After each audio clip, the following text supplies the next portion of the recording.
Okay, ladies and gentlemen, I have a few minutes after 8. I thank the committee for being here this morning on this committee day.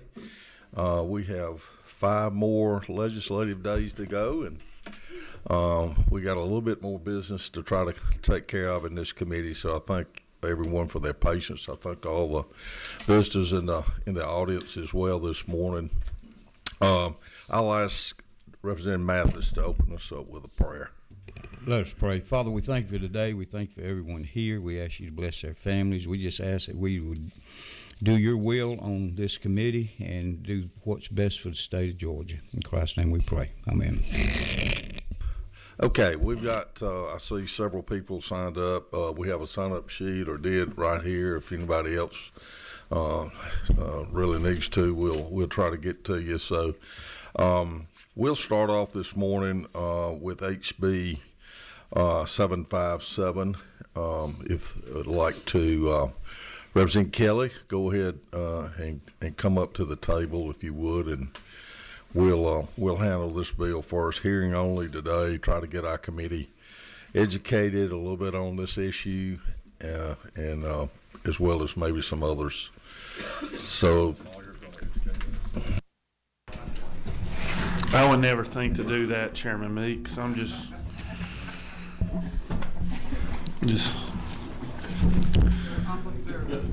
humble servant. Thank you, Mr. Chairman, members of the committee. I come before you today with House Bill 757, and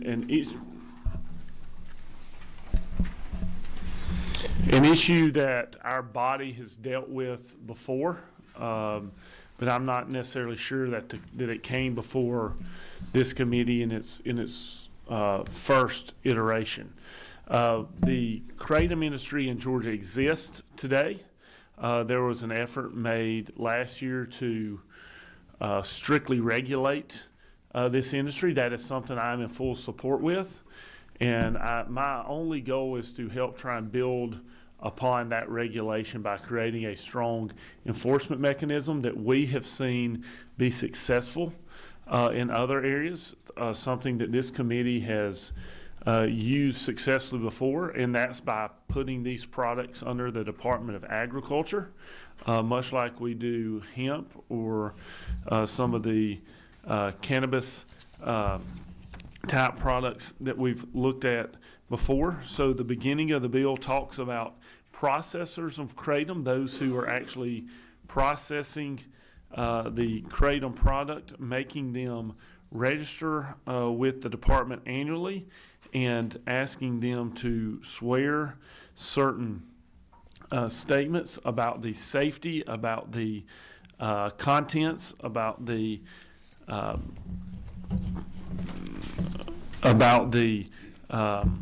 makeup of their product.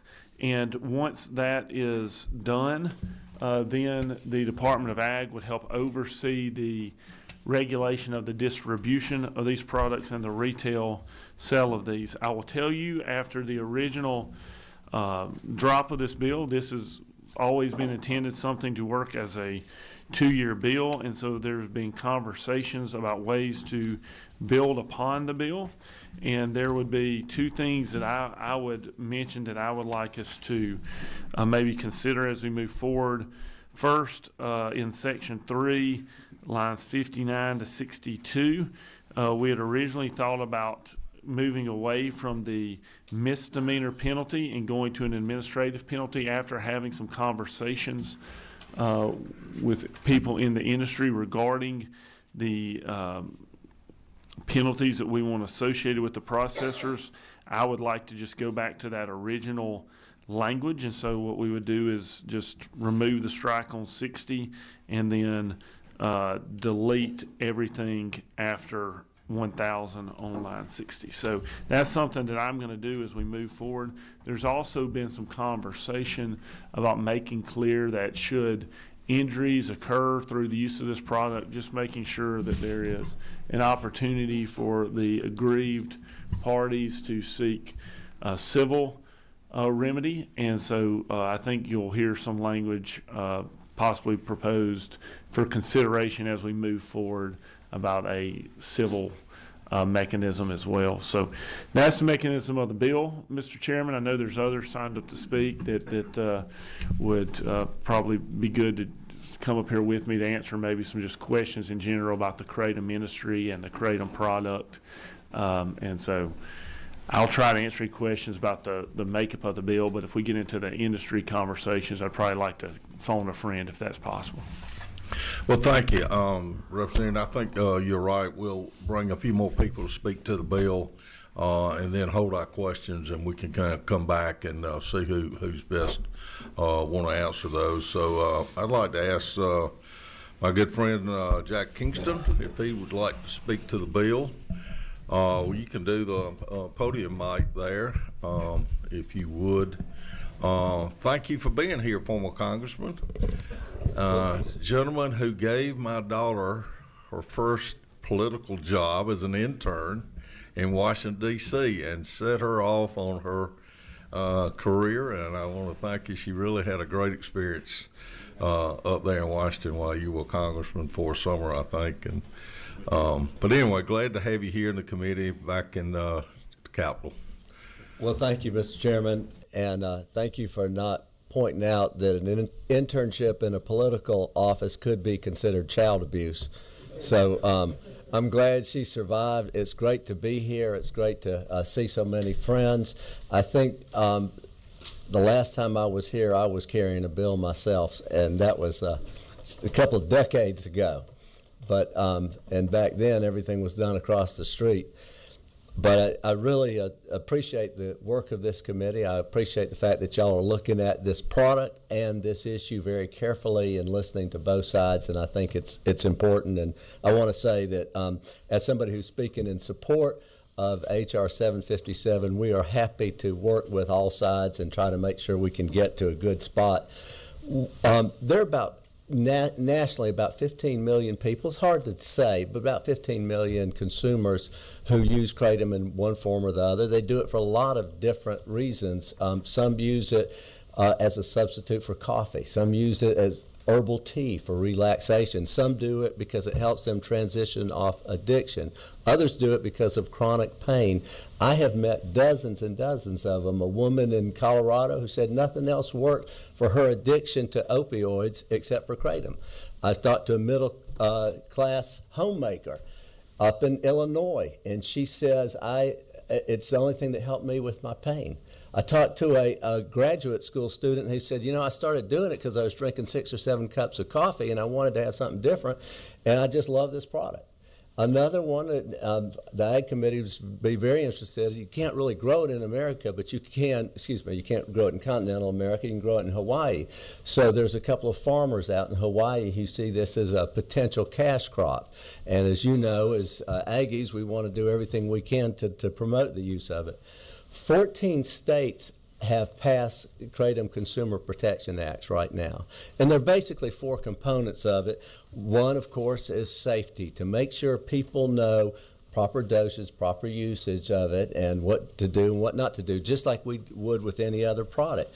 The other one is access, so that this middle-aged, middle-income homemaker in Illinois can have access to something that works for her chronic pain without addiction. And then regulation. We want the FDA, all the agencies, USDA and the Department of Agriculture here in Georgia, to know, okay, where's the product been? Who's touched it? How's it packaged? What are the dosage that people use? We want to be able to do that. So regulatory enforcement is important. And speaking for the American Kratom Association, we want to get rid of the bad actors. We don't want the fly-by-nights pushing this stuff because we don't really know what's in it. We want to know what's in it. And then finally, education, so that people know what are the pros and the cons. And that's what these consumer protection laws are about. We are working on this on the national basis as well. Part of this is the confusion, frankly, is because FDA does not have a clear position. Their position has evolved. Many of you would remember that the FDA was against dietary supplements for many years, and there was a big battle of it nationally. And maybe there was some good and bad. Maybe overall we got to a good place with that, but that's what I think is happening right now with Kratom. So we want to get FDA in a position where they're comfortable with it. They're doing a human abuse potential study right now. It will be out in about, we think, a year. It's a 2-year study that's going on. But we do know in the meantime, FDA, DEA has a different position. DEA says this is not the harmful product. The way FDA right now is saying that it could be. So there is disagreement among regulatory agencies. WHO, the World Health Organization, has 12 people on what they call their expert committee on drug dependence, and they unanimously concluded that there was insufficient evidence to recommend a critical international scheduling of kratom. Again, lots of confusion. If you are a vendor, you want to follow the laws, you want best practices. The American Kratom Association does have best practices that they have published for people to use, but not all people are a member of AKA. And so, but you do know this, and this is a fact, that kratom is accessible to your constituents. No matter where you are in America right now, people can get kratom. And you and I would want them to do it in a safe manner. We do know that people could mix kratom with other drugs, other substances, which is what they do, as you know, unfortunately, with many other products, and it's not safe, and we want that practice to discontinue.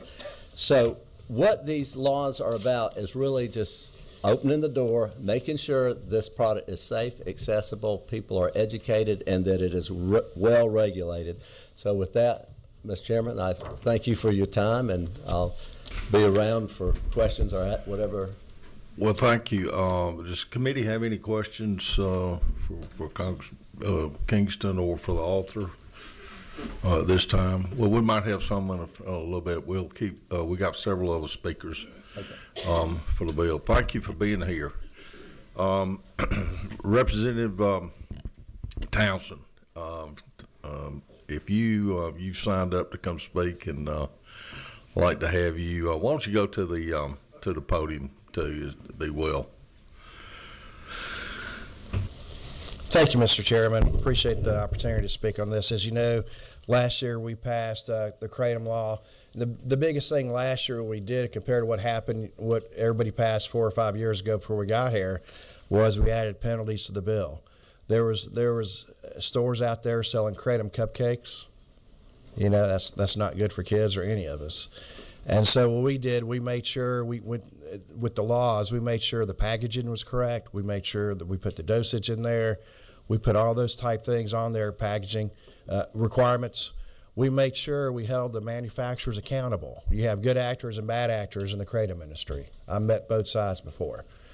And that's the biggest concern with this whole thing.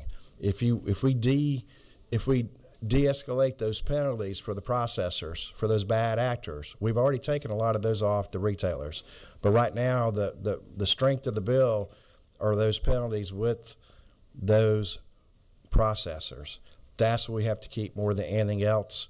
I passed out a few things to you, give you a little background information. This came from this is a constituent-based bill. We had 2 cases down on St. Simon's. One OD'd, died. The other one went to a mental health institution. And there's many more that we did. I think last year in the House, we had, the past 2 years in the House, we had approximately 11 and a half hours of testimony regarding kratom. So it was a long process, fully vetted. I think we came to a good spot. Originally it was to ban it like other states have. Currently Alabama and other states have banned kratom. We chose to regulate it and made it through that process to do that. So right now you can still buy it, but it's a lot safer than it is now. You've had a couple of bad actors and manufacturers to leave the state already because of this new law. And so as it's being introduced, it just took effect January 1. And so you'll start seeing more cases now as progresses of any bad actors if they haven't cleaned up their act yet. So with the regulation piece, that's important. I think the penalties are important. I'll be glad to answer any questions. I'll be glad to go deeper into the. I think we all agree something had to be done. When you have laws, I'll give you an example. We try to pass local ordinances down in Glenn County regarding kratom. We could not, because state laws had the laws on the books, but with no penalties, like we talked about earlier. And so we were limited. All we could do is move it behind the counter. And so we had to put a stop to that, and we did last year as a body. We did it last year as a state, so I really appreciate that. So basically, I'm here to kind of answer any questions, give you a little background. I gave you some information about the DEA. The DEA does say it's a drug of concern, and that was as recent as December 2024. So it is a drug of concern. FDA has not approved it, as you know. Places like the Mayo Clinic is against it, and we chose to regulate it. And I think we're doing a good job with that.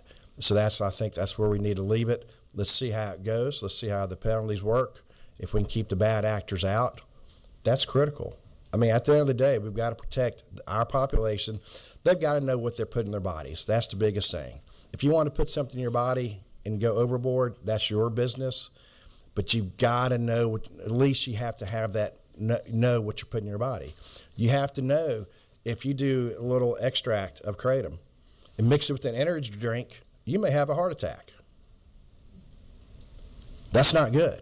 We had a wife and daughter testify how the guy didn't drink, didn't smoke, he worked out all the time, mixed it with the energy drink, he got zapped. Not good.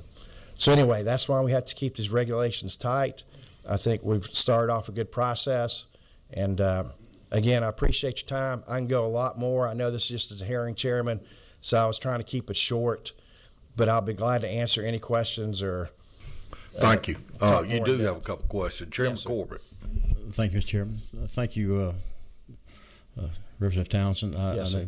appreciate your work on this. I know Dwayne Hill, I think he did some work on this as well, a previous representative. Yes, sir. You talked about the packaging of this, and we've done stuff similar last year with the hemp legislation where it couldn't be appealing to kids. Can you talk to the packaging of this? Is it just the labeling part, or can it be packaging something that's appealing to kids? And is there a minimum age that can buy this? Like we raised the hemp to 21. We did. We raised it age 21. I'm glad you said about the packaging. That's probably what's missing in the last year's bill. You know how it is after you pass a bill, you can clean it up a little. I think that's one of the things we can clean up is be careful about this packaging, because I gave 2 instances last year. We had pictures of you could buy kratom cupcakes. One was at a local market beside the Chick-fil-A in Macon. The other was at a local Walmart in Baxley, Georgia, right there for the kids just to grab and say, hey, I want to buy this. And so that can be cleaned up itself, but you do have to be 21 to buy it. And we do have strict guidelines of serving portions and things like that now, to where at least the consumer, if they want to take it, that's fine, but at least they know what they're taking. And I think we've cleaned it up to where they're afraid to put those alkaloids in there and things like that nobody likes. Thank you. Thank you. Chairman Meeks. Thank you, Mr. Chairman. A couple questions. Yes, sir. In terms of the dosage, who is determined what the best dosage is? I mean, what agency is making that determination? Some of the people we work with was like the UGA Pharmacy School, Dr. Merle Norton. He's the expert in the state of Georgia on kratom. We work with Dr. Menendez, Georgia Poison Control Center. He's been director of it since I think the late 80s. And we came up with the guidelines there and came with the dosage for the current law, where we thought if we kept these metrogenine or androgenine levels, that's the two dangerous chemicals in kratom.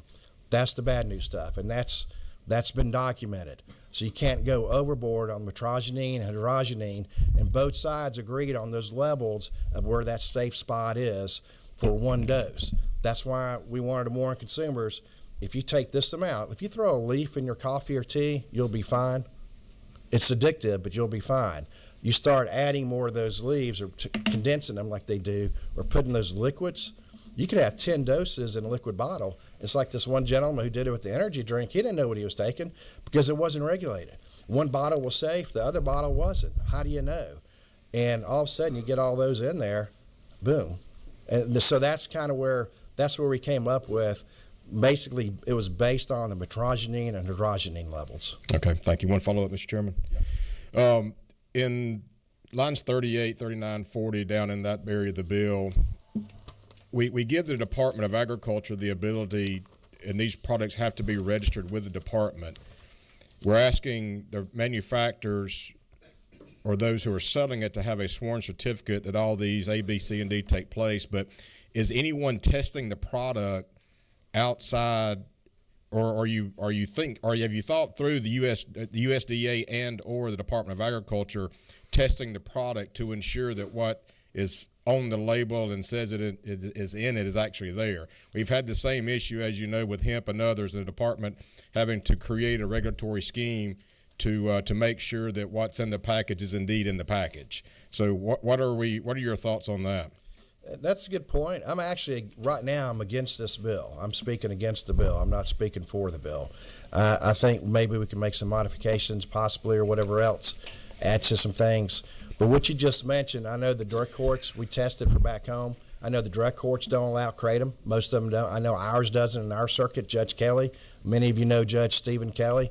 They do not allow any of those individuals that are going through drug court to have kratom in their system. So we can't test for it. Right now, you cannot label it a food or dietary supplement.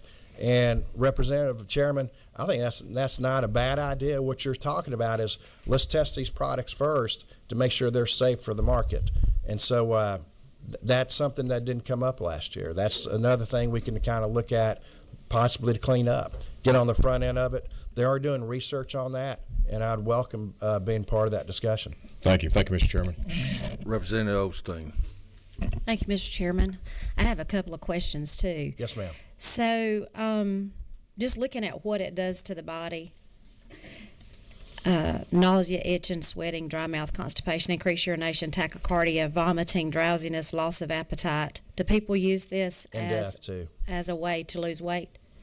They use it for many things, and I met many people, whether they're normal individuals down the street, other people that used it for whatever their aches and pains were, and it was kind of Russian roulette, and that's the way Dr. Menendez described it. You don't know what you're taking, and so I could take it and find the right concoction, right dose for it, and that's why we passed the laws last year, and be okay, and actually help soothe my pain. We have a fellow rep here that takes it for some aches and stuff he has in the mornings. Other people take it and they go off.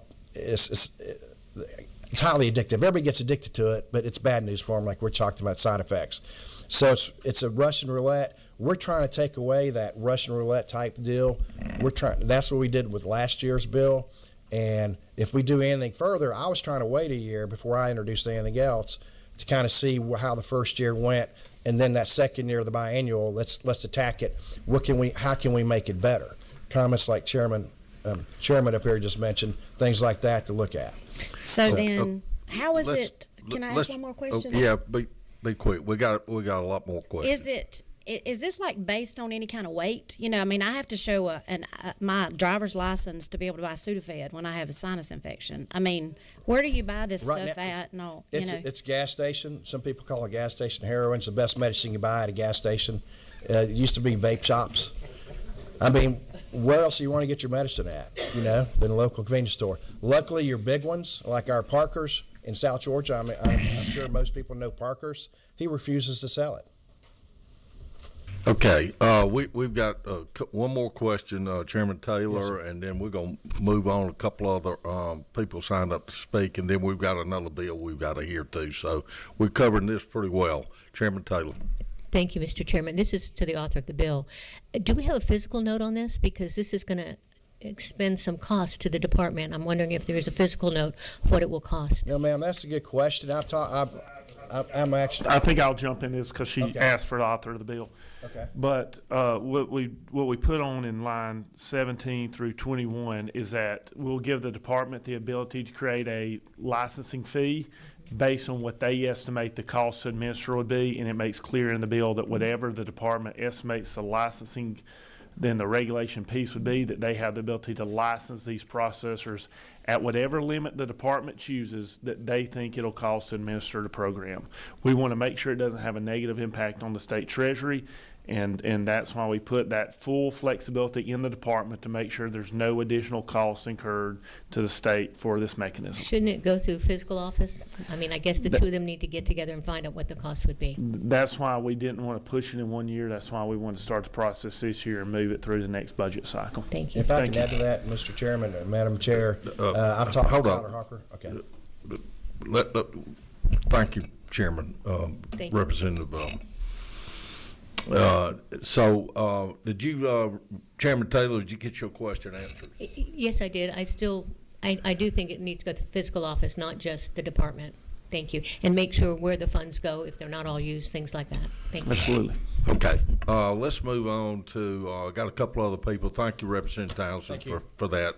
We've got a couple other people who want to speak to this bill, then we're gonna move on to 368. So, Eli Cohen, are you here? Would you like to speak? Come to the podium if you would, or wherever. And gonna have to keep your remarks fairly short.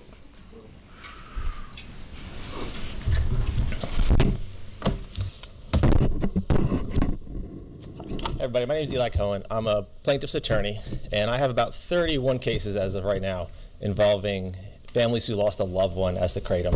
If you're on civil non-judiciary, you've probably seen me quite a bit talking about kratom. So I'm rising to speak against the bill, but I'm not actually totally against the bill. I like the idea of kratom regulation. I like the idea of people having to register. I don't like some of the ways this bill is written. And so I just kind of wanted to go through the bill for just a The second. mic, please. I got you. Yeah, there you I go. wanted to go through. I want to talk about what kratom is, because I'm not sure everybody actually knows what we're talking about here. And then I want to talk about some of the issues I think are in the bill and how it can probably be improved. So, Ramon, if you don't know, kratom is a tree in Southeast Asia, generally grown in Indonesia. The leaves are picked. Those leaves are then dried, ground into a powder, and that powder is shipped into the United States. And processors in the United States either take that ground powder, slap their own label on it, and sell it to consumers, or they use an extraction process like you would make any other drug, extract out the chemicals, the active components, the two biggest ones being metragenine and 7-hydroxymetragenine, and they put those into the little tinctures that people are talking about. In small dosages, kratom does have a stimulant-like effect. In higher dosages, it has an opiate-like effect. And in fact, most of our lawsuits involve a company called OPMS Kratom. They quite literally call themselves Opium Kratom, because that's exactly the kind of effect that this product has on people's bodies. And like I said, all the people that I have that are involved in lawsuits, none of them had serious drugs in their system. If there was a drug-to-drug interaction, it was something like an antihistamine or an antidepressant. These individuals had no idea that they were taking a quote-unquote all-natural product, and it was quite literally killing them. I can't stress this enough. Over 30 cases, and that's the ones I've actually taken. We've turned down dozens, if not hundreds, of cases involving kratom. So this is an incredibly dangerous product. So while regulation is important, I just want you guys to be mindful that like what we're talking about here is a drug and is something that's quite literally killing Georgians and people all around the country. So I go on to that to say I just want to talk about a few things in the bill that could probably be tightened up. So the first one is, I'm looking at the very first line, line 17, a processor shall register annually with the department any kratom product intended to be offered for sale to an end consumer that is in an approved kratom dietary delivery form. I think removing the qualifiers that is intended to be delivered to an end consumer is important. I would take that out because oftentimes kratom is shipped in bulk directly to Georgians and just directly to individuals, period. And also sometimes importers will sell in bulk. And so you may have a processor who tries to skirt our rules and avoid registration and paying the fee to the state because they're saying, well, it wasn't intended to go to an end consumer. We thought they were going to manufacture their own kratom products. So I would remove that. Same thing in an approved kratom delivery form. Again, kratom comes as a tincture, can come as a pill, and can come as a raw powder. And I wouldn't want someone escaping the regulations you intended to be put in place because they sold it in a powder and they said, well, it's not intended to be in the form to be used this way. They have to mix it into a tea. So I would remove that language in order to fully capture everyone you intend to capture with this bill. The second part, line 27, the sworn statement that the kratom was manufactured, processed, or held in a food facility. I would seriously consider changing that or to an and. I think if you're going to want to ensure that the kratom was properly handled. I don't think anybody is opposed to saying, hey, make sure that all of your kratom was properly handled. The problem with the ore is that if I buy my kratom from a manufacturer in Indonesia, I have taken the depositions of dozens of kratom owners. They're like, I don't know what they do there, right? So they can't swear to the manufacturer how it was processed, but they can say I stored it in a facility here in the United States that was properly certified. And you're not actually doing the thing you intend to do, which is make sure that the kratom was manufactured and actually processed safely. So you want to, if they're going to swear that their product is safe, they should do it at all stages of the product, not just the very last stage where they have it in a warehouse. Looks like the other changes I was going to suggest is, again, I would keep the criminal penalties what they are. They're just incredibly important to ensure that people follow the rules. But it sounds like that we're already saying that, so I appreciate that from the author. So, Well, thank you for your testimony. I appreciate you being here. We have one other speaker for 757, Robert Highsmith. Would you like to come speak to the bill? Yes, Mr. Chairman, thank you. And I realize the committee has other business. I did want to say that Jack Kingston gave me my first job in politics, walking neighborhoods, and he said it was a couple of decades. I'm not going to correct him on the math there. It's been more like 3.5, but we anyway. That's how I got my start too. I'm Robert Highsmith. I represent Better Botanicals for Wellness, which is a manufacturer of natural kratom. I'm going to be very brief, Mr. Chairman, because I know the committee has other business, but I want to say that we support what Representative Townsend did last year to regulate this industry in the way that many have spoken about. Our product is a natural product, and one thing that the committee hasn't heard that I want the committee to hear is that there's a difference between the natural product and chemicals synthesized to mimic what kratom does to the body and then concentrated. There are bad actors in this industry who will take the metabolite, I'm not going to geek out on us too much here, but they'll take the metabolite that the body produces when you take this natural product, concentrate it 100 times, and sell it as if it were the plant, as if it were the natural product, and their labeling doesn't reflect that. That is the sort of thing that can cause the tragedies that brought Representative Townsend to this issue, and Representative Townsend's bill made that practice illegal, and it needs to stay illegal.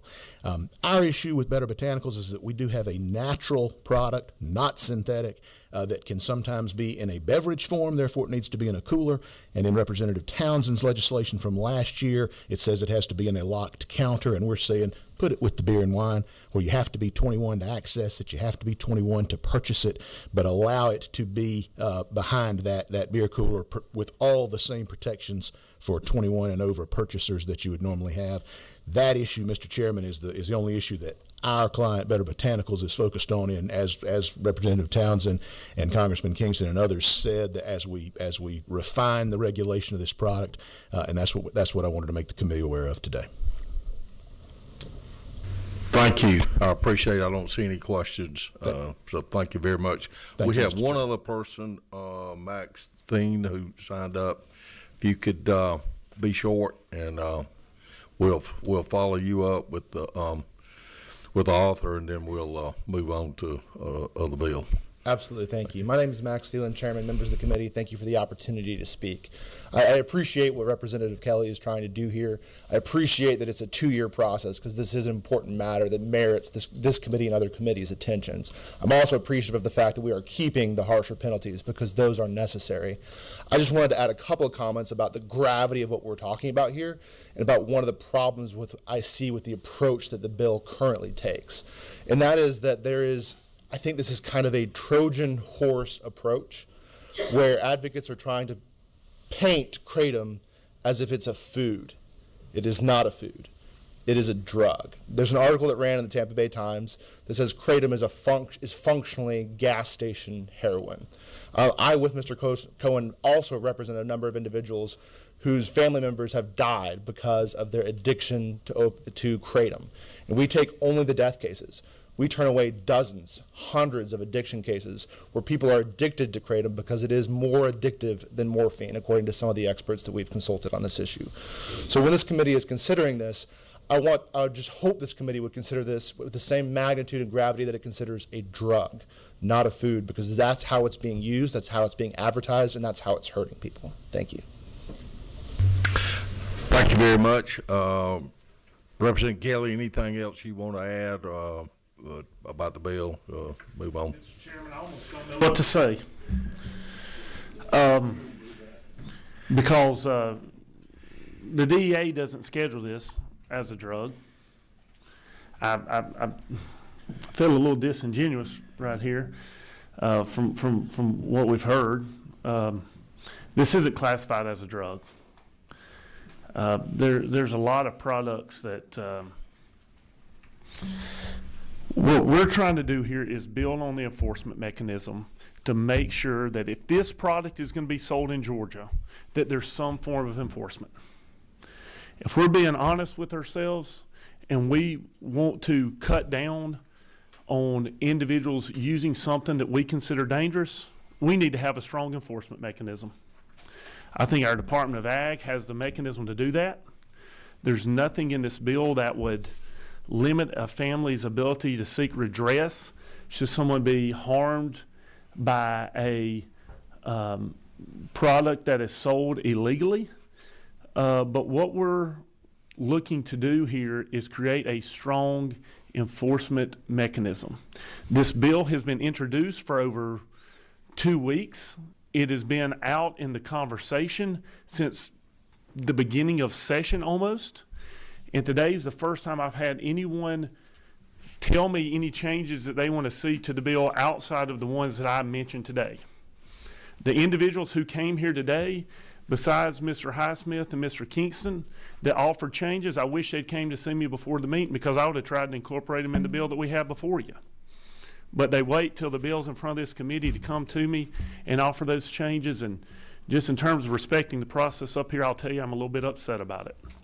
And so thank you, Mr. Chairman, for giving me this hearing today so that we could finally have some individuals who come to the table to try and improve on my legislation.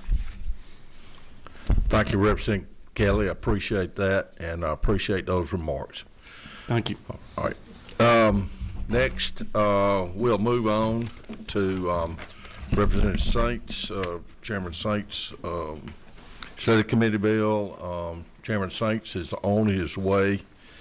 He's not here right this moment, but we've got a lot of people signed up to speak to that bill. We've heard the bill before. It's just a HR bill that we'd like to hear. So I'll start top of our list here.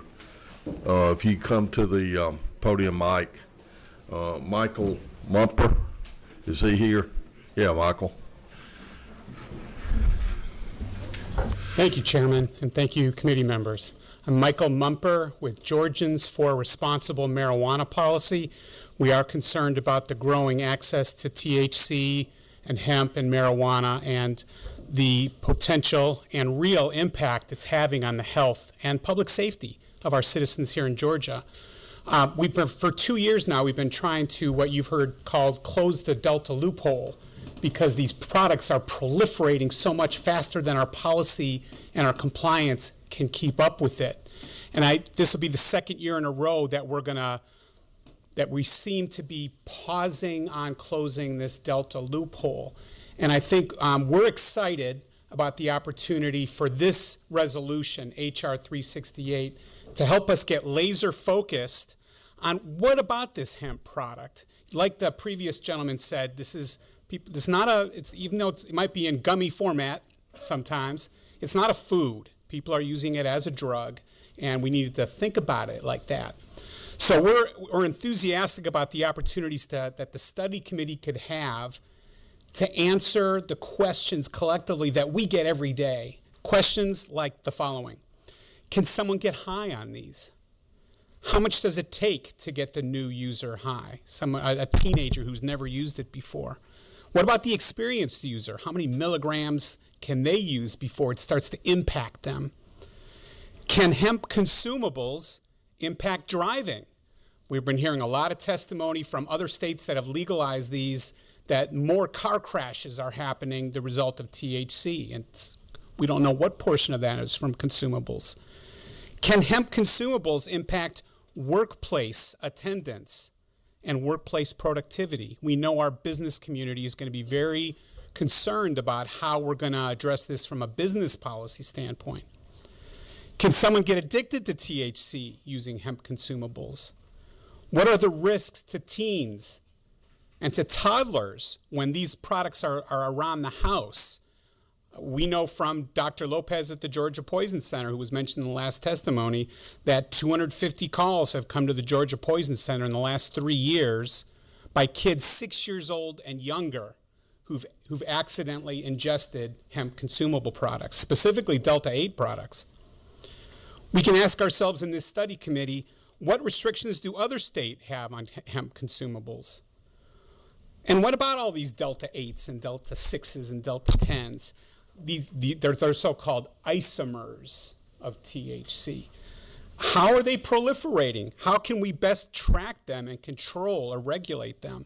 So GRMP speaks very highly in support of HR 368. We have a lot of colleagues. One of the attachments I gave you is other organizations we're affiliated with who would support such a study. Georgia Baptist Mission Board, Georgia Faith and Recovery Collaboration, Georgia Poison Center, Conservative Republican Women of North Atlanta, Driving Educators of Georgia, 2 treatment programs, etc. So again, my name is Michael Mumper with Georgians for Responsible Marijuana Policy, and thank you, Chairman and Committee, for your time. Thank you. Any questions for the gentleman? Seeing none, we'll keep moving on. Dr. Greg Rodova, if you'd come. Thank you. Been here before. Is that correct? Yes, I have. Please tell the committee your name and your position. Thank you, Mr. Chairman. I'm Dr. Greg Raduca. I'm with Georgians for Responsible Marijuana Policy. I chair their Governmental Affairs Committee and am vice president of the board, so I'm here as a volunteer. I've been in substance abuse prevention and treatment for the last 50 years. Don't want to date myself too much. But to me, this is a major, major issue, one of the most serious issues that I've encountered in my career.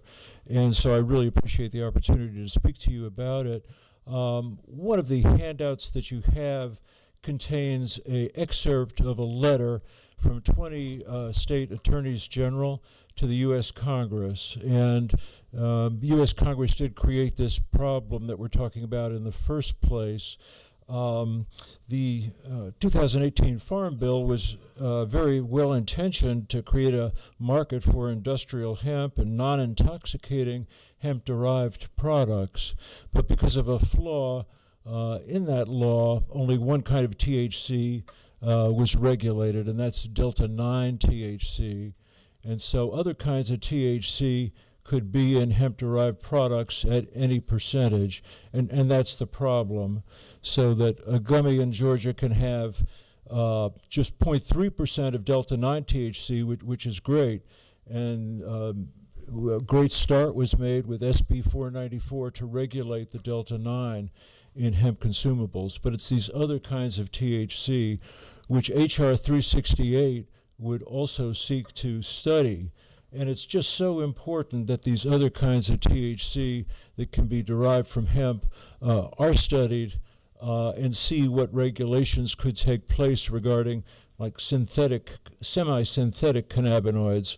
And I know it's complicated, but you can make all kinds of THC from the CBD in hemp. And so that's part of the problem. That's what it's called, hemp-derived consumables. So again, the Attorney General letter talked about instead what's happened because of the passage of that 2018 bill is that hemp-derived intoxicants have proliferated across our states, posing a significant threat to public health and safety. In a matter of time, I assume you are for a study committee to get into more details like you're going. I think this committee is posed in a position to try to decide whether we need a study committee to go into what you're trying to describe. So I would, am I correct that you would be in favor of a study committee? Yes, sir. Very, very much so. Okay. Well, thank you. And in a matter of time for the committee, we'll move on to some other speakers. Ham Hart, U.S. Hemp Roundtable, is he here? thank you for being here. Alan Hart, yeah. Hello, my name is Alan Hart. I am the owner of Classic Sativa in Athens, Georgia. We are members of the U.S. Hemp Roundtable. I am for 368 as long as this is a comprehensive study. We can't just check mark whether something is intoxicating or not. The other thing that I did not see in the resolution already was there's no definition for intoxication and what is the intent of the study, because the study like this hasn't really been done. We do have some information, including the NIH, the National Institute of Health, actually tells us that overall in Colorado and Washington in the difference between the years 2009 and 2015, which is significant because that's when marijuana was in between those 2 years. Marijuana was introduced as recreationally legal in those two states, and the overall annual motor vehicle crash fatalities rates decreased from 12.8 fatalities per billion vehicles miles traveled in 2009 to 11.4 fatalities per billion vehicle miles traveled in 2015. So please, I want everybody to consider that when we talk about these different cannabinoids that are being mentioned in this bill, THCA, Delta-8, these are all isomers. All things the plant makes actually are isomers of each other. Don't be worried about the things like isomers, and don't be worried about these people who disingenuously want to end the hemp industry. What I would like to have, and this study should have been done by the marijuana industry and the low THC oil industry in this state, but they've been dragging their feet. So we do need this study, and I'm for this study as long as it is comprehensive and we can understand cannabinoid by cannabinoid. We know that each of them reacts to receptors in our heads and in our bodies differently than the other cannabinoids. Delta-9 is the one we know the most about. Delta-8 is prevalent in the state. THCA has almost no intoxication, probably zero intoxication when studied correctly, but THCA easily converts into Delta-9. We also have a lot of other cannabinoids on this list that are important, but this list is not comprehensive either. So please, I beg, just be very comprehensive about what we're talking about, why we're talking about it. We're talking about intoxication levels of different things that react with our body completely differently. Thank you. Okay, thank you. We'll keep going down the list. Aaron Jamiris, yes. If you could tell the committee who you are and who you represent. Yes, sir. My name is Aaron Jimenez. I have my own marketing freelance business, and one of my clients is Alan at Classic Sativa. I am in favor of HR 368 with stipulations. So I am always in favor of education. If this is about learning about the listed cannabinoids and keeping an open mind to the science and the personal testimonies of people that are going to provide their input, I'm for it 100%. However, if this is about finding specific information to validate the already formed opinions of those on the committee, I am sad to say I'm not interested in that. And some of the language in the resolution already points to this confirmation bias, which is worrisome. If y'all are open to revising it, I would revise the language of the resolution to be more neutral, to better show the good intent of this, assuming that it has good intent. I would like to assume that.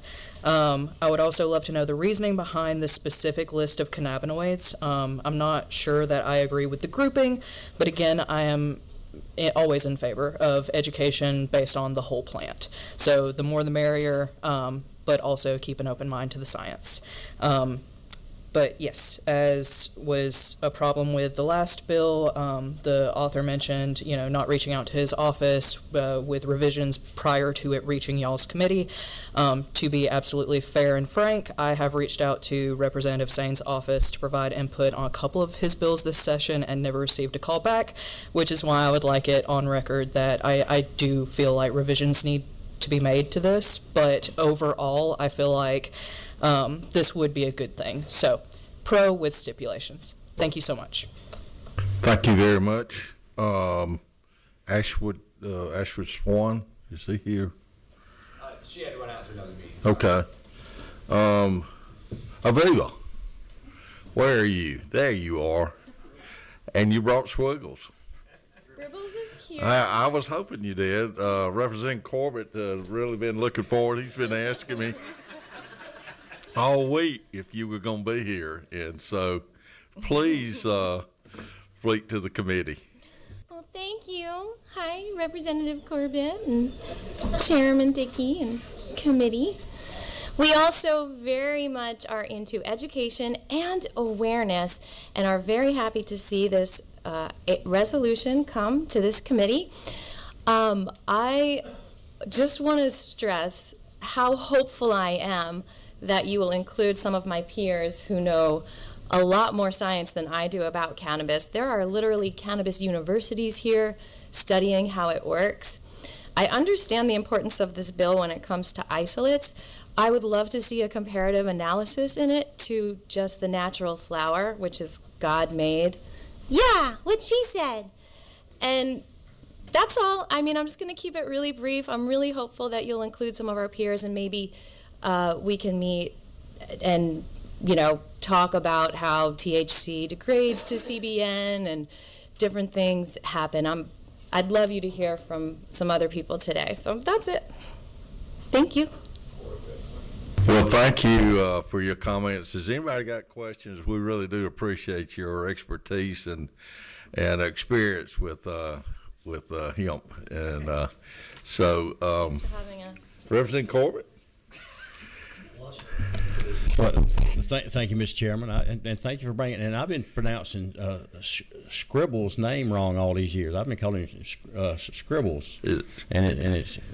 Could you clarify that? Clarify his name for me. For some reason, Corbett started the bad habit of calling me Squiggles, and now I walk around the Capitol and people call me Squiggles, but that's okay. My name is Scribbles. Scribbles. So for the Thank record. you. All right, we got a couple more. Joe Salami. See here, Joe. You want to speak to our committee? Thank you. Thank you for the committee for having me up here today. My name is Joe Salome. I'm with the Georgia Hemp Company. We own 6 locations here in the state of Georgia. We opened in 2017. I'm an entrepreneur and I followed the hemp industry and I've grown with it. In the past year, my sales have decreased in half since the October 1st bill. We've lost a lot. We've lost a lot of patients and clients through that time. I do believe this is an important resolution to educate consumers as well as the general public about what we're doing in our industry and how we're helping people with the products that we sell. I've smelled death on cancer. I've helped seizures stop in children. What we do every day is very important, and these products are very important as well. So taking them away was really bad, first off, but I think understanding what they do is very important, and this study could help that. Yes, there are isomers out there, and that has helped our industry grow and helped us actually compete. Our industry is equitable for both consumers and businesses. You can't say that about the medical marijuana industry. To Alan's point, it was their job to do research, and now we're putting it on the hemp industry to do research. It's a little backwards. Our hemp industry and our cannabis industry here in the state need to be merged. I know they've invested a lot of money, but so have we. We've definitely been doing this longer than them. And I do agree that this bill is needed for both sides of the table. I guarantee you they want to utilize these cannabinoids just like we are, because they'd like to have more products on their shelves and they'd like to have more clients in their business. We are a threat to them. And so the more that we have regulations come down on us, the further we'll be pushing the corner. After hearing that Kratom conversation, it is ridiculous what I've heard up here day after day and session after session about how our industry is such a bad thing. We've done nothing but help. Cans of cannabis are not guns. Tincture oil is helping people. What we sell is unbelievable. I do believe in flower power. I believe for what my father fought for in the military, and I believe for what my mother did as her career in nursing her whole life. And now what I'm able to do on the outside of that in the general public is amazing. And what we're doing is trying to put guardrails on us. I mean, look at the conversation about Kratom packaging alone. The guy sat up here and told you it kills people. Cannabis has never killed anyone, but Kratom has killed people, and we're sitting up here talking about regulating it.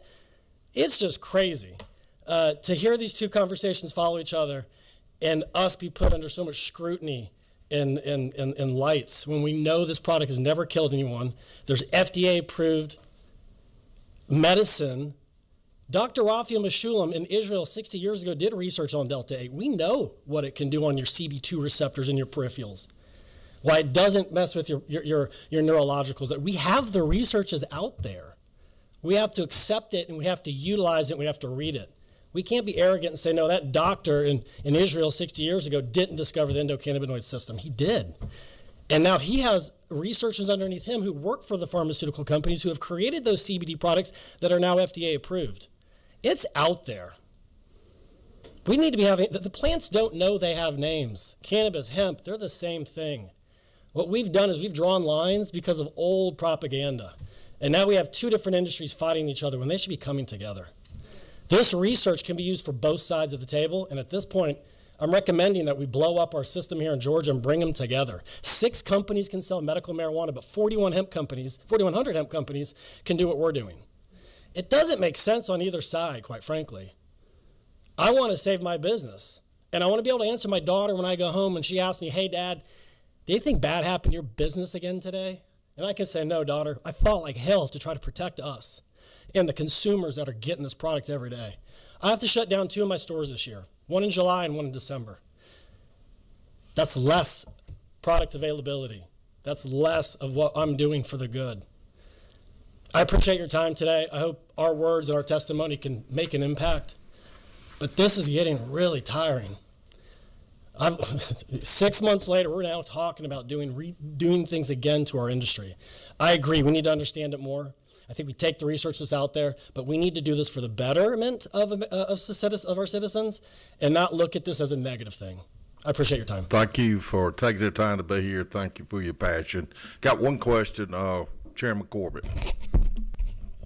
Thank you for your passion that you bring. Just one question. What part of the bill last year that it was introduced, it signed in October, says it cost you a third of your business? It's half of my business. I've lost 50% of the clientele, I mean, 50% of my revenue. what part of the bill? The THCA flower was a huge thing. The farmers not being able to sell their raw flower, that product, the most easily accessible way for a consumer to get the product inside of them, that was huge. Edibles as well.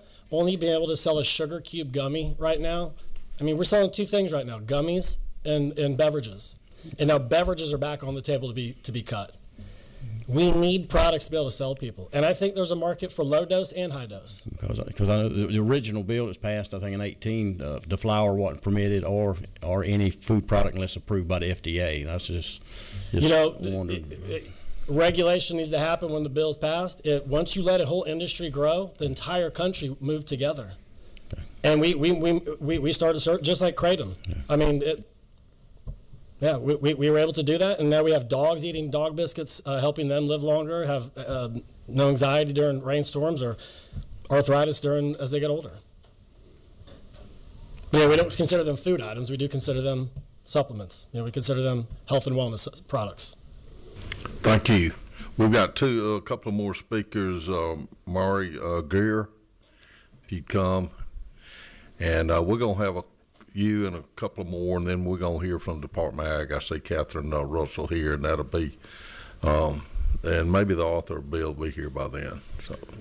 Hi, my name is Mary Geyer. I am the owner of Nuts and Berries Neighborhood Market. We have been in business for 45 years, serving the Brookhaven and Greater Atlanta market. I represent tens of thousands of people who consume these hemp products. Joe, I buy products from Joe. I buy products from companies across the United States. We've been selling hemp since the very first Farm Bill allowed for products to be made, and I'm for education, as the lovely marketing lady said, but I really think that I would implore everyone to really consider when you're nominating the people to be on the committee that it really does take a scientific approach, and the biases that are very, very deep in every person that I've seen in our government speak on this topic really be taken into account, because I think that we have to think about science in 2025 and not science in 1983. I think genetics have evolved. I think we're still talking about cannabis sativa and cannabis indica and cannabis ruderalis. And I think if you look at the genetic footprint of the cannabis plant, there are scientists that are working in Oregon and in Colorado and in California that have moved way past that. And I think that while y'all are studying intoxicating cannabinoids, if that's what you'd like to call it, I think that you really need to make sure that you are taking a broader approach to where you're getting your information from, not just the United States. The best research is coming from other countries because we've been so hamstringed because of the types of research we've been allowed to do. So my hope for you all while you're doing this is that you will look outside of yourselves for where you're asking questions. I started learning about the endocannabinoid system in 2015 when nobody would explain it because they were afraid of marijuana and, you know, hemp being the same thing. It is the same thing. It is all one plant, cannabis sativa. I have a degree in horticulture, a background in botany. And so, you know, marijuana and hemp are common names, and that's, you know, how it is. And that's okay, but when we really look at the DNA footprint of this particular plant, we understand that it has certain constituents in it, and we should be thinking about how they work with the body. There's an entire system in our body, the endocannabinoid system, that actually works with those particular constituents of that plant. That's not like all the other things that we talk about. You know, there is no ibuprofen system in our body. There is no Adderall system in our body. There is an endocannabinoid system. So when we're thinking about banning these things because they're intoxicating, we have to remember that intoxication is a really slippery slope. 5 milligrams of THC for you might be different than 5 milligrams for you. 5 milligrams for Joe might be different than 5 milligrams for me. I can promise you it is. 5 milligrams is my dose. 5 milligrams is not Joe's dose. He takes a different dose. And how do I know that? I mean, we've talked about it a little bit, but it's different for every human being. And I think for us as a government organization to put a limit on something that we know very little about, we're still saying that a 10 milligram drink and 4 beers are the same thing. They are not. But, I mean, how do I know that? Because I help tens of thousands of people every month purchase these products in a safe way. You know, everything I sell is organic. I don't do food dyes. You know, I make sure I vet. I have, at some point in the past 10 years, gone to almost every facility of every product that I sell in my store to make sure that they have a clean room, that they're not letting people walk in their street clothes, that they're, you know, following all of the laws and procedures. I think that's very important. But I think that there are a lot of good players like me in this space that are being punished because we don't have the right amount of education. So my hope for you all is as you're choosing your members and colleagues to be on these educational committees, that you really do take into account the biases that people have, because there is a lot of history when it comes to the cannabis plant, you know, all the way back to the 1930s. We know that, but we really need to understand the history before the 1930s and how cannabis was used medicinally, because it was very heavily. Yes, there was snake oil, but guess what? There's still snake oil, and a lot of big companies sell snake oil too. So that's all. Thank you. Thank you for your testimony. Appreciate you being here. Representative Osteen, do you have a question? I am a former chemo nurse, so I took care of one of my classmates many years ago that would have given his right arm for medical marijuana. So I'm listening with an open ear. But just like you just said, was the same issue that I have with the kratom, is that, you know, we don't know the variance of what is a safe level, what intoxicates each one of us is going to be different. The issue I have is that it's people are self-medicating without the oversight of, you know, what is a safe dose every 4 hours, every 6 hours, this. They're getting in cars, they're riding up and down the road, they're going to work, they're operating machinery. And, you know, that's also a responsibility that I take very seriously on this committee as to what is an appropriate, you know, if you're talking about making something legal that people have access to in a convenience store that is intoxicating, and then they're going and getting in their car and taking a hit or whatever and riding up and down the road, that's very serious to me. So I appreciate that point. But to that point, there's also a lot to consider. There is, and I thank you for saying that, because I think that you should very much consider comparing that to alcohol. How many of you have had an alcoholic drink in the past week? And how many milligrams of alcohol is in that drink, do you know? Do you know what your dose of alcohol is? Do you know that some people can have 1 glass of wine and be totally drunk, and some people can have 20 glasses of wine and not be drunk at all? I mean, we regulate alcohol, and we say you have to be 21, and now we've said you have to be 21 to buy hemp. Okay, and I think that the real gist of it needs to be, we all have C of A's. You made us get C of A's. We always got C of A's, which means I understand every single ingredient that is in every product that I sell. I think that that's okay to ask of a retailer, of a manufacturer, to be very clear and transparent in that. We don't necessarily get that in the alcohol industry, just so you know. I specialize in ingredients, and there's a whole lot of scary, really scary ingredients in alcohol. And so, you know, but that is legal, and no one gripes about that being sold in the gas station. And so I think more people are buying CBD products and THC, hemp-derived THC products from reputable people than they are necessarily from the gas stations. And I just think that as long as we have these clear guidelines in place, and we are studying and constantly studying current science and not preconceived notions, I think that's going to be a good thing. I don't think you're going to go wrong with education ever. But I do think that we should consider that there are a lot of biases, that people are going to be bad actors, that individual consumers can't make their own medical decisions, that individual consumers can't take care of their own body. We use ibuprofen whenever we want it, and ibuprofen kills more people than cannabis every single year. We use more, you know, we drink alcohol whenever we want it, as long as we're 21. And so I think as long as we're okay to make those decisions, we should be okay to decide whether or not we want to take a 5 milligram gummy or drink a 10 milligram drink. We can't sell 100 milligram drinks here in Georgia. It's not legal any longer. And so 10 milligrams is not, you know, we're talking about low dose. And all of these limits are under the Farm Bill 0.3% THC. And so, like, I think that the people that made that bill did a little bit of research, so maybe we should really be looking at the research from that farm bill of how they came up with 0.3%. So I know Europe has limits as well. I know certain parts of Europe has a 0.2%. And again, I think that they have a lot of history and research as well. So we could be pulling all that together.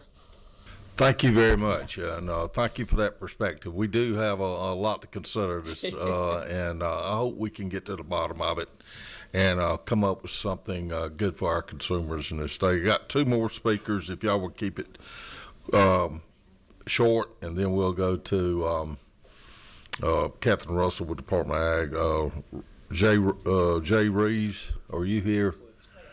If you could tell us a little bit what you want to say. Thank you, committee, for hearing me today. My name is Jay. I help manage retail locations and create labels for consumer products. Our packaging currently says you can't drive while using, to not operate heavy machinery, and to not use while pregnant, and to keep away from children. We are taking the precautions necessary to make sure consumers are aware of any potential dangers, if any. Last year in October, we got banned organic hemp and limited serving sizes, which did close many small businesses in Georgia and saw the loss of hundreds of jobs. The businesses that did survive have barely done so and have spent all their time, money, and effort to become compliant to last year's restrictions and laws. Banning organic flour in October just meant that our businesses got hurt. Georgia lost sales tax on hundreds of thousands of sales, and those consumers just went back and got it from the street. Instead of just banning, limiting, or reclassifying THC and its isomers, I do believe creating a joint committee and taking the time to study these other cannabinoids is the right decision. It allows us to take into account consumer tolerance levels and not letting one person decide what the right dose is for thousands of consumers, all who are different, using it for different reasons. I hope a fair, comprehensive study can also benefit the hemp industry. Thank you for your time. Thank you. And Jeff, you could just say Jeff, man. Yeah. You could just say Okay. Jeff. I'm so sorry. Sorry, it's Well, my great. last name is Yabuki, and people have butchered it since I could talk, because I got to remember. So, hey, committee members. My name is Jeff. I work with Jay. We own 5 locations here in Georgia. I am in support of the bill. I do believe that having some people from the industry would be helpful. You know, I do believe that our industry's impact on Georgia, whether it be financially or, you know, just consumer happiness, or maybe taking a little bit of the different addicted substances and switch them over to something non-addictive is very helpful. And I do believe that us being in there would be awesome. I heard a couple of things. No one I've ever met has ever advocated for 6-year-olds taking this stuff. Just because it's bought at a gas station doesn't mean they have to go in their car and take it, just like we would judge anyone who went in their car and downed a beer as soon as they bought it, right? We'd be like, you can wait till you get home. We believe the same thing. We're not asking for any crazy stuff. We're asking for self-control and expecting that people are responsible because they don't want to get a DUI or they don't want to do whatever, the same as we do on anything else. Beyond that, I would love to agree with him. We struggled a whole lot after this last bill came. Banning all flour of all kinds, not just regardless of the THC content, hurt. I mean, we've been in business since 2018. I have 5 locations. We've grown steadily. And to just lose a product that has been there since the beginning was crazy. Not the THCA or any others, but I mean, some form of consumable flour has been legal since the beginning. I'm not exactly sure why we're up here again arguing over the same things when there is something like a study committee available. That seems like the first thing that we should have done to understand what we're doing before we make decisions. I feel like that's the process that we would take for so many other things. And I'm grateful that we're coming to a place where we could take that process here. I would just love if someone from our industry or people from our industry could be a part of whatever the outcome of our industry is going to be. Thank you. Thank you very much. Have one more speaker, and I'd like to tell the speakers here, please give Kimberly your email if we do have a study committee, so you can be notified when we do. Some of you have got some great perspectives, and I want to make sure y'all included at a meeting at the proper time. So, one more, Jeff Breedlove, are you here? You'd like to speak? Thank you. Thank you, Chairman. Please the committee, I'm Jeff Breedlove, a person in long-term recovery from addiction. I'm here on behalf of the Georgia Council for Recovery in support of the study committee. Let me start by saying I agree. I think there should be someone from the industry on this study committee. I think there should be law enforcement. I think there should be family members who have lost a loved one to this product on the study committee, and I think there should be survivors of this product on the study committee. And I think we should have a great diversity of voices, and we should have a very, very public discussion about this. Now, I'm going to tell you, I did not ask to come up here today to save my business. I came up here to talk about saving lives. Today, the #1 cause of death in the state of Georgia for Georgians 18 to 45 are issues related to what we're talking about. And that's far more important than anybody's profit or anybody's store. It's important to be in alignment with reality. Trix Crispy Bars are not aimed at you. They're aimed at your kids. THC edibles. The Stoner, they forgot to show you the Stoner Extreme High Advisory. That's not aimed at you. It's aimed at high school kids and college kids. They forgot to talk about cannabis-induced psychosis today, which is filling up emergency rooms across Georgia. And we should talk about that at a study committee. They forgot to tell you that the National Institutes of Health have article after article after article of deaths following the ingestion of edibles. Oh, in Colorado. And they forgot to tell you that in fact in Colorado, traffic deaths related to these products have actually increased 11.43%, not decreased. So you bet we should talk about this in Georgia, and we should make sure we actually bring real facts that impact real families.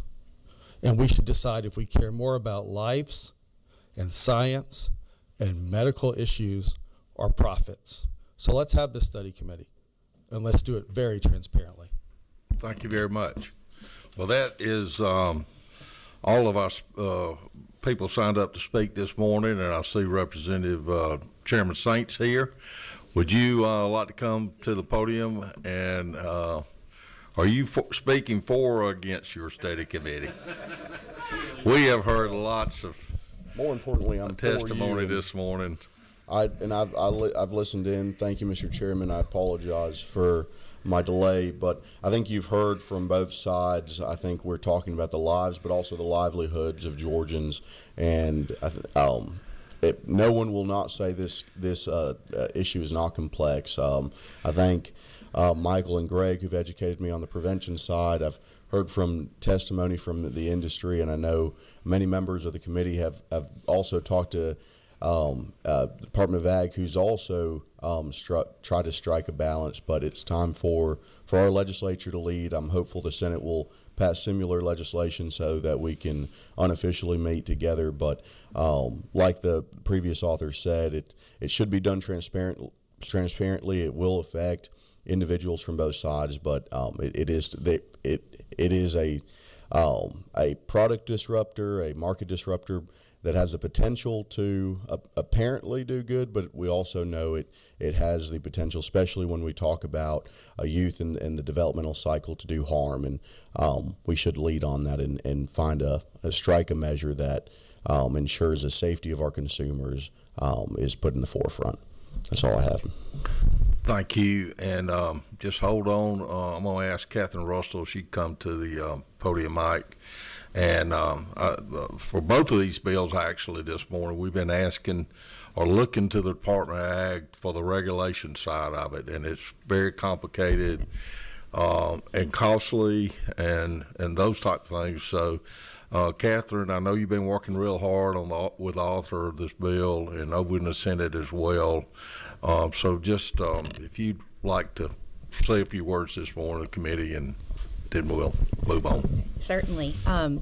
The department is very excited about the idea of a study committee. We feel like this is a really important topic that the legislature hasn't had the opportunity to really dig into the way that the subject matter requires. We know that there is a study committee moving in the Senate for the same issue, and we really, really hope to see both of these study committees make over the summer so that we can have a robust discussion about what's best for the people of Georgia. Any questions of Ms. Russell or the author of the study committee bill? Chairman Corbett. Proper time, I'd like to make a motion. Seeing no other questions, I think this would be a proper time. You pass. Have a motion, have a second. Any other questions? All in favor, say aye. Oppose? Motion passes. Thank you, Representative Saints. Is anybody, got one other question. Yes, Chairman, I'd like to know if when these study committees would take effect, would our committee be visitors? Will we be invited to hear the testimony on this?